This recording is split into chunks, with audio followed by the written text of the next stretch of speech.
ఉపాధి పెంచుకోవాలి. మీది ఎట్లా ఉన్నదంటే కేంద్రం అనుమతిస్తుందట, కానీ భారాన్ని మేము మోయాలట. అట్లాంటప్పుడు మీరెందుకు మమ్మల్ని మీ భారం మా మీద మోస్తారు? ఎట్లుందంటే మా అనుమతి తీసుకోండి, కానీ మీరు గడక తిన్నా గంజి తిన్నా మమ్మల్ని అడగండి అన్నట్టుంది. మీ గంజి మీరు తాగండి, కానీ కేంద్రం మాత్రం పెత్తనం చేస్తుందట. ఇది ఎంతవరకు కరెక్ట్ అధ్యక్ష? ఇంకొకటి, ఇప్పుడు గాంధీ గారిని కూడా నిండు సభలో మీరు ఈ రకంగా అవమానించడం అనేది ఇది చాలా చాలా తప్పు, చాలా చాలా తప్పు. ఓకే, భావజాలాలు ఏమైనా ఉండొచ్చు, సరే మీది ఆర్ఎస్ఎస్ బ్యాక్గ్రౌండ్ కలిగినటువంటి బీజేపీ పార్టీ కాబట్టి ఆ రోజు గాంధీ గారిని చంపింది కూడా ఆర్ఎస్ఎస్ వ్యక్తే కాబట్టి ఈరోజు సమర్థించుకోవడం సమర్థనీయం అధ్యక్ష. అది కరెక్ట్ కాదట్లా.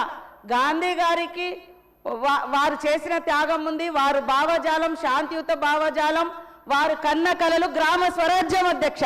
అందుకనే ఈరోజు గ్రామ స్వరాజ్యం రావాలంటే గాంధీ కలలు నిజం కావాలని, అది గ్రామీణ ప్రాంతాల్లో పేదరికం నిర్మూలన జరగాలని, ఈ యొక్క ఉపాధి హామీని ఒక ఏదో అడుక్కుంటే వచ్చేదిలాగా కాకుండా హక్కులాగా ఇచ్చింది కాంగ్రెస్ ప్రభుత్వం. సోనియా గాంధీ గారి యూపీఏ చైర్పర్సన్గా, మన్మోహన్ సింగ్ గారు స్వర్గీయ ప్రధానమంత్రిగా పెట్టడం జరిగింది అధ్యక్ష.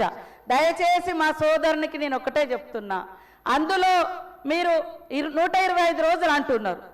ఇప్పటి వరకు నేను మొత్తం తీసిన 125 రోజులు కాదు, మనం ఇచ్చిన 100 రోజులలో 60, 70, 50 రోజులు కూడా దాటిన ఎక్కడ పని జరగలే అధ్యక్ష, వాళ్ళు పరిపాలించే రాష్ట్రాలలో కూడా.